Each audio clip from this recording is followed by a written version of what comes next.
Salam əzizləyicilər. Bu günlər Ekvator mətbəxindən sonuncu mətbəximiz Sancahaho supdur. Yəni bu supu mən çox pişirmişəm. Amerikada, Kanada mətbəxində var, Amerika mətbəxində var, Braziliya mətbəxində, amma hamısında fərqlidir. Qatıqlar ayrı-ayrıdır.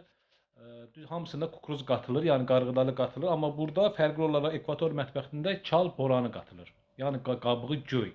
Qabığı göy, yəni saralmamış boranı qatılır buna. Orada mən kök, yəni turp, kökə oxşar bir şey qatıram. O xrendir. Yəni bizdə şalğam dadı verir də. Yəni şalğamın kötüyündən də doğrayıb vurmaq olar ona. Vurmasaz da olar, fərqi yoxdur. Yəni o bəlkə də onu sevməsi üçün qaldıqca daha o acılaşır, acı bir şey olur. Davay başlayaq indi yeməyimizi hazırlayaq və Ekvator mətbəxindən sonuncu yeməyimiz.